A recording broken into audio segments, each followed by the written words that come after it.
Okay, start ಮಾಡೋಣ.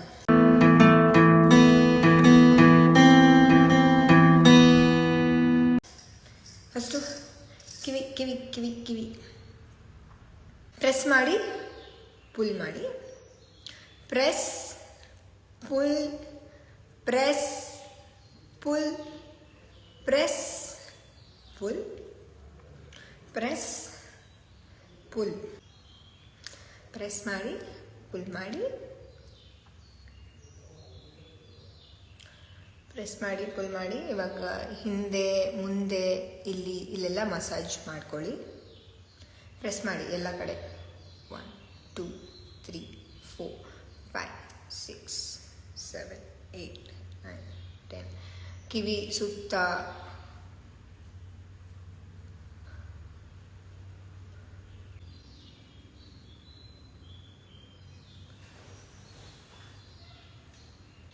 ಆಯಿತಾ? Next tapping. Tap tap tap tap tap. ಇಲ್ಲಿ 10 ಟೈಮ್ಸ್. 1 2 3 4 5 6 7 8 9. ಮಿಕ್ಕಿದ ಕಡೆ ಎಲ್ಲ tap tap tap tap tap tap tap tap tap tap tap tap tap tap tap. ಕೈ ಹಾಗೆ ಉಲ್ಟಾ ಮಾಡಬೇಡಿ.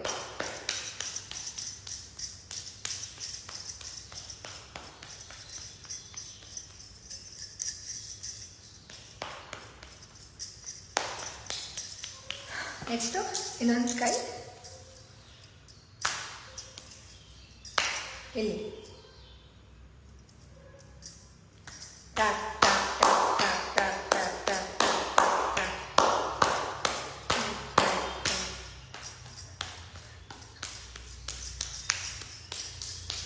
ಟ್ಯಾಪ್ ಟ್ಯಾಪ್ ಟ್ಯಾಪ್ ಮಾಡಿ ಟ್ಯಾಪ್ ಮಾಡಿ ಟ್ಯಾಪ್.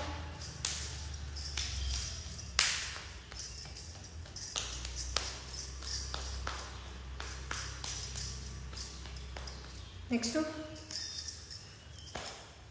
1 2 3 4 5 6 7 8 9 10.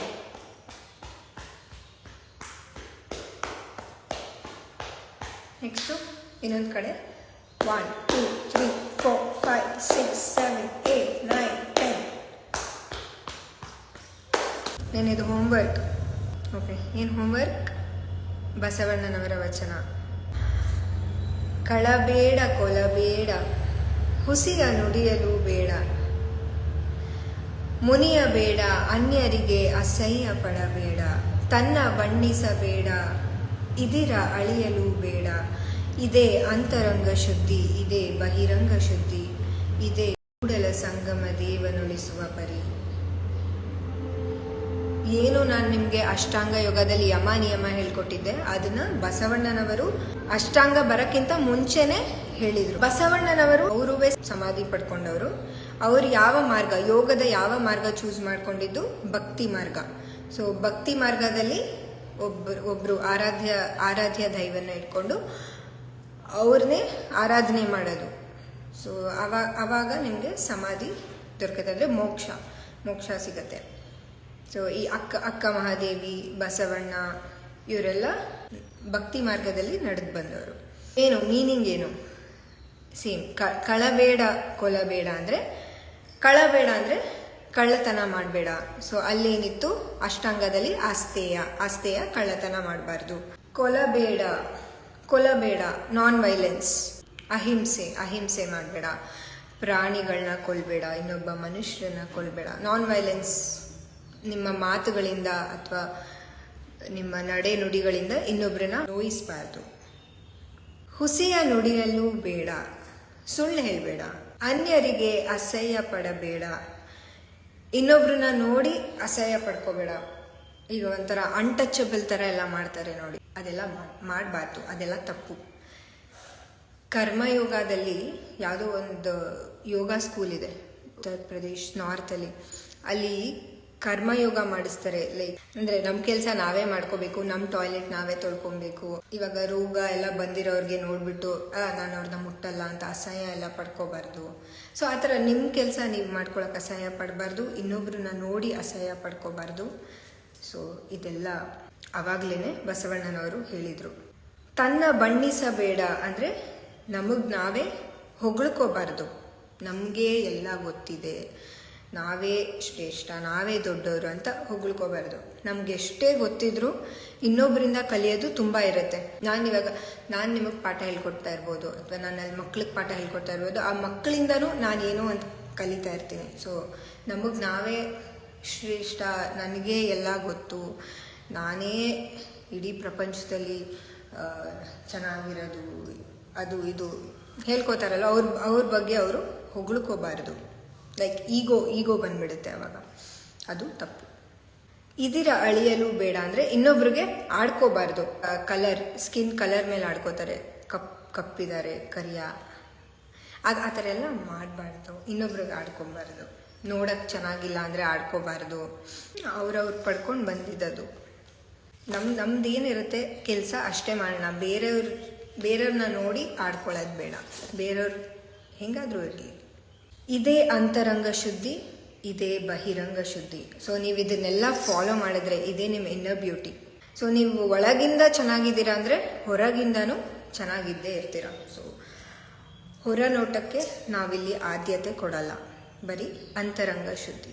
ಫಸ್ಟು ಅಂತರಂಗ ಶುದ್ಧಿ ಮಾಡ್ಕೊಳ್ಳಿ, ಆಮೇಲೆ ಬಹಿರಂಗ. ಇದೇ ಕೂಡಲ ಸಂಗಮನೊಲಿಸುವ ಪರಿ. ಪೂಜೆ ಮಾಡ್ತಾಯಿದ್ರು. ಸೊ ಎಲ್ಲದರಲ್ಲೂ, ಎಲ್ಲ ವಚನದಲ್ಲೂ ಕೂಡಲ ಸಂಗಮ ದೇವ ಬರುತ್ತೆ. ಸೊ ಇವಾಗ ಮೊನ್ನೆಯಿಂದನೂ ನೋಡ್ತಾನೆ ಇದ್ದೀರಾ ನೀವು ಎಲ್ಲ ಕಡೆ ಕಾಶ್ಮೀರಲ್ಲಿ ಅಟ್ಯಾಕ್ ಆಗಿರೋದು. ಸೊ ಇಲ್ಲಿ ಎಲ್ಲರೂ ಹೇಳ್ತಾರೆ ನಾನ್ ವೈಲೆನ್ಸ್ ಮಾಡಬಾರ್ದು, ಅದು ಇದು ಅಂತ. ಹಾಗಾದರೆ ಅವ್ರಿಗೆ ಅಟ್ಯಾಕ್ ಮಾಡಿದ್ದಾರೆ, ಅದನ್ನ ನೋಡ್ಕೊಂಡು ನಾವು ಸುಮ್ಮನೆ ಇರಬೇಕಾ? ಸೊ ವಾಪಸ್ ರಿಯಾಕ್ಟ್ ಮಾಡಿದ್ರೆ ಅದು ವೈಲೆನ್ಸ್ ಆಗುತ್ತೆ ಅಲ್ವಾ ಅಂತ ಪ್ರಶ್ನೆ ಬರ್ಬೋದಾ ಅಂತ ಪ್ರಶ್ನೆ ಬರುತ್ತೆ. ನೀವು ಭಗವದ್ಗೀತೆ ಏನಕ್ಕೆ ನಡೆದಿದ್ದು? ಅರ್ಜುನ ಕೌರವರ ಎದುರುಗಡೆ ನಿಂತ್ಕೊಂಡು ಅವ್ರ ಅಣ್ಣ ತಮ್ಮ, ಅವ್ರ ದೊಡ್ಡಪ್ಪ ಚಿಕ್ಕಪ್ಪ ಅವ್ರ ಜೊತೆ ಎಲ್ಲ ಯುದ್ಧ ಮಾಡಲ್ಲ, ಅವ್ರನ್ನ ನನಗೆ ಸಾಯ್ಸಕ್ಕೆ ಇಷ್ಟ ಇಲ್ಲ ಅಂದ್ಬಿಟ್ಟು ಹಿಂಜರಿತಾ ಇರ್ತಾನೆ. ಆವಾಗ ಕೃಷ್ಣ ಬಂದು ನೀನು ಕ್ಷತ್ರಿಯ, ನಿನ್ನ ಧರ್ಮ ಏನು ಅದನ್ನು ನೀನು ಫಾಲೋ ಮಾಡಬೇಕು. ಸೊ ಕ್ಷತ್ರಿಯರಿಗೆ ಅವ್ರಿಗೆ ಆದಂಥ ಟ್ರೈನಿಂಗ್ ಸಿಕ್ಕಿರುತ್ತೆ. ಅವರು ಧರ್ಮನ ಕಾಪಾಡ್ಕೊಳ್ಳೋಕ್ಕೆ, ಅವ್ರ ಜನನ್ನ ಕಾಪಾಡ್ಕೊಳ್ಳೋಕ್ಕೆ ಅವ್ರಿಗೆ ಟ್ರೈನಿಂಗ್ ಇರುತ್ತೆ. ಸೊ ಹೇಗೆ ಇವಾಗ ನಮ್ಮ ಇಂಡಿಯನ್ ಆರ್ಮ್ಡ್ ಫೋರ್ಸಸ್ ಇದ್ದಾರೆ, ಸೊ ಅವ್ರಿಗೆ ಟ್ರೈನಿಂಗ್ ಕೊಟ್ಟಿರ್ತಾರೆ, ದೇಶಕ್ಕೋಸ್ಕರ ಹೋರಾಡೋಕ್ಕೆ ಅಂತಲೇ ಟ್ರೈನಿಂಗ್ ಸಿಕ್ಕಿರುತ್ತೆ. ಸೊ ಟ್ರೈನಿಂಗ್ ಸಿಕ್ಕಿದ ಮೇಲೂ ಇಲ್ಲ ನಾನು ಹೋರಾಡಲ್ಲ, ನಾನು ಇನ್ನೊಬ್ರನ್ನ ಸಾಯಿಸಲ್ಲ ಅಂತ ಅವ್ರಿಗೆ ಬಂದರೆ ಅದು ಅವ್ರ ಧರ್ಮನ ಫಾಲೋ ಮಾಡ್ತಾ ಇಲ್ಲ ಅಂತ, ಅದು ರಾಂಗ್.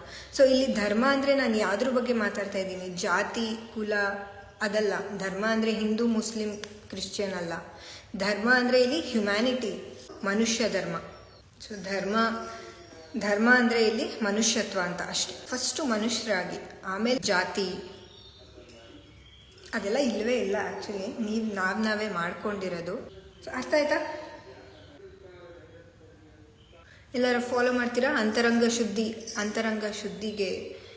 ಶುದ್ಧಿ ಮೇಲೆ ಜಾಸ್ತಿ ಕಾನ್ಸಂಟ್ರೇಟ್ ಮಾಡಿ. ಈ ಕಾಶ್ಮೀರ್ದು ಅಟ್ಯಾಕ್ ಆದಮೇಲಿಂದ ಎಲ್ಲ ಜಾಸ್ತಿ ಕಮೆಂಟ್ಸ್ ನೋಡ್ತಾ ಇದ್ದೀನಿ. ಅಲ್ಲಿ India is not safe, India ಬಿಟ್ಟು ಹೋಗ್ಬೇಕು ನಾವು. ಅದಕ್ಕೂ ಒಂದು ಕತೆ ಇದೆ. ನಾನು ನಿಮಗೆಲ್ಲ ಒಂದು ಕತೆ ಹೇಳಿದ್ದೆ, ನಂಗೆ ಗೊತ್ತಿಲ್ಲ ಎಷ್ಟು ಜನ ಅಟೆಂಡ್ ಆಗಿದ್ರಿ ಅಂತ. ಅಳಿಲು ಸೇವೆ, ಅಳಿಲಿಗೆ ಹೆಂಗೆ 3 ಗೆರೆ ಬಂತು ಬೆದ್ಮೇಲೆ ಎಷ್ಟು ಜನ ಇದ್ರಿ? ಸೀತೆನ ರಾವಣ ಕಿಡ್ನಾಪ್ ಮಾಡಿಕೊಂಡು ಶ್ರೀಲಂಕಾ ಕರ್ಕೊಂಡು ಹೋಗಿರ್ತಾರೆ. ಅವ್ರನ್ನ ಹುಡ್ಕೊಂಡು ಬರೋಕ್ಕೆ ರಾಮ, ಲಕ್ಷ್ಮಣ, ವಾನರ ಸೇನೆ ಅವರೆಲ್ಲ ಇಂಡಿಯಾದಿಂದ ಶ್ರೀಲಂಕಾಗೆ ಸೇತುವೆ ಕಟ್ತಾ ಇರ್ತಾರೆ. ಸೊ ಆ ಟೈಮಲ್ಲಿ ಅಳಿಲು ಸಹಾಯ ಮಾಡಿರುತ್ತೆ.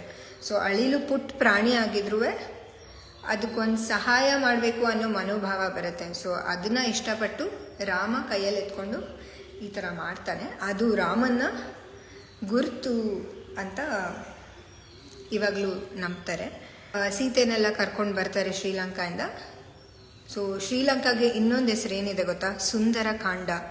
ಸುಂದರಕಾಂಡ ಅಂದರೆ ಅದು ಅಷ್ಟು ಚೆನ್ನಾಗಿದೆ ದೇಶ ಅಂತ.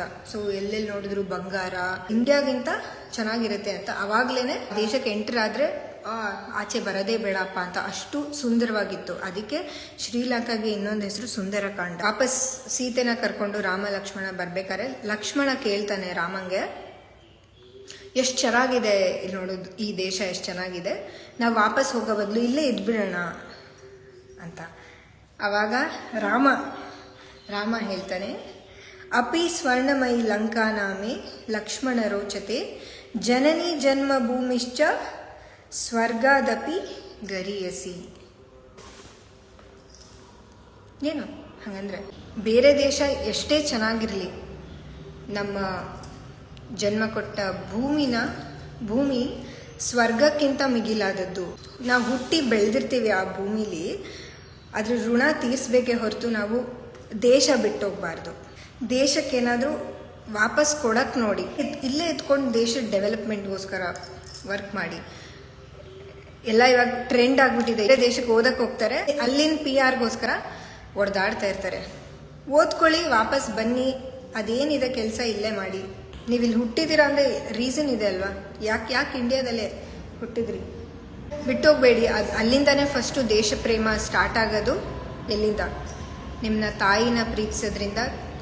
ತಾಯಿ ನಾಡು ಪ್ರೀತಿಸೋದು ಕಲೀರಿ. ನಾಳೆದು ಹೋಮ್ವರ್ಕ್ ನಮಗೆ ದಿನದಲ್ಲಿ 24 hours ಅತ್ಯಂತ ಖುಷಿ ಕೊಡೋ ಕ್ಷಣ ಯಾವುದು? ಅತ್ಯಂತ ಖುಷಿ, ಓಕೆ ನಾನು ಈ ಟೈಮಲ್ಲಿ ತುಂಬ ಖುಷಿಯಾಗಿದ್ದೆ ಅನ್ನೋ ಒಂದು ಟೈಮ್ ಯಾವುದು? ಎವ್ರಿ ಡೇ ಈ ಟೈಮಲ್ಲಿ ಖುಷಿ ಆಗುತ್ತೆ ನನಗೆ ಅಂತ ಯಾವುದಾದ್ರೂ ಇದೆಯಾ? ಇದ್ದರೆ ಹೇಳಿ. ಅಷ್ಟೇ ಇವತ್ತಿನ ಪಾಠ. ಜನನಿ ಜನ್ಮಭೂಮಿಶ್ಚ ಸ್ವರ್ಗಾದಪಿ ಗರೀಯಸಿ. ಎಷ್ಟೇ ಕೆಟ್ಟದಾಗಿರಲಿ, ಅಮ್ಮ ಹೊಡಿತಾರೆ ಬೈತಾರೆ ಅಂತ ಅಮ್ಮನ ಬಿಟ್ಬಿಟ್ಟು ಹೋಗೋಕ್ಕಾಗತ್ತಾ? ಅಮ್ಮಂಗಿಂತ ಕರುಣಾಮಯಿ ಯಾರಾದರೂ ಇದ್ದಾರಾ? ಕಲ್ತ್ಕೋಬೇಕು ಇದೆಲ್ಲ. ನಾವು ಫಸ್ಟು ಸಂಬಂಧಗಳ ಮೌಲ್ಯಗಳು ಕಲಿಬೇಕು, ಇಲ್ಲಾಂದರೆ ಹ್ಯುಮ್ಯಾನಿಟಿ ಅನ್ನೋದು ಬರಲ್ಲ. ಸೊ ನೀವು ಅಲ್ಲೇ ರಿಲೇಟಿವ್ಸ್ಗೆ ಬಂದ ನೋಡೋ ಅವನು ಅಂತ ಅಲ್ಲೇ ಕತ್ತಿ ಮಸೀತಾ ಇದ್ರೆ ಎಲ್ಲಿಂದ ಬರುತ್ತೆ ಹ್ಯುಮ್ಯಾನಿಟಿ? ಮನೆಗೆ ರಿಲೇಟಿವ್ಸ್ ಬರ್ತಾರೆ, ಬಂದ ತಕ್ಷಣ ಹೋಗಿ ಬಾಗ್ಲಾಕೊಳ್ಳೋದು, ಮುಖ ತಿರುಗಿಸ್ಕೊಂಡು ಹೋಗೋದು, ರೋಡಲ್ಲಿ ಯಾರೋ ಸಿಗ್ತಾರೆ ಗೊತ್ತಿಲ್ಲದಿರೋರ ಥರ ಓಡೋಗೋದು. ಮಾತಾಡಿಸಿ, ಇಟ್ಸ್ ಓಕೆ, ಏನಾಗುತ್ತೆ? ನಾವೇ ಮಾತಾಡ್ಸೋಣ ಅವ್ರಿಗೆ ನೆನಪಿಲ್ಲ ಅಂದರೆ. ಆ ಬಾಂಡಿಂಗ್ ಬೆಳೆಸ್ಕೊಳ್ಳಿ. ಸಿಕ್ಕಿದಾಗ ಒಂದು ಸ್ಮೈಲ್ ಮಾಡಿ ಅವ್ರಿಗೆ. ಆ ಒಂದು ಕ್ಷಣ, ಆ ಒಂದು ದಿನ ನಿಮ್ಮ ಸ್ಮೈಲಿಂದ ಅವರು ಖುಷಿಯಾಗಿರ್ಬೋದು, ಅಟ್ಲೀಸ್ಟ್ ಒಂದು ಕ್ಷಣ ಆದರೂ. ಹ್ಯುಮ್ಯಾನಿಟಿ ಅಷ್ಟೇ, ಒಂದೇ ಧರ್ಮ, ಮನುಷ್ಯ ಧರ್ಮ, ಇದೊಂದು ತಲೆಯಲ್ಲಿ ಇಟ್ಕೊಳ್ಳಿ. ಮನೆಯವ್ರು ಕೇಳ್ತಾರಾ ಇಲ್ವಾ ಗೊತ್ತಿಲ್ಲ, ಅವರು ಆ ಕೇಳೋ ಪರಿಸ್ಥಿತಿ ಅಲ್ಲಿರಲ್ಲ, ಅವರು ಏಜ್ನ ದಾಟ್ಬಿಟ್ಟಿರ್ತಾರೆ. ಸೊ ನೀವೆಲ್ಲ ಇನ್ನೂ ಕಲಿತಾ ಇರೋರು. ಸೊ ಇದನ್ನೆಲ್ಲ ನೀವು ಕಲ್ತ್ಕೊಬೇಕು.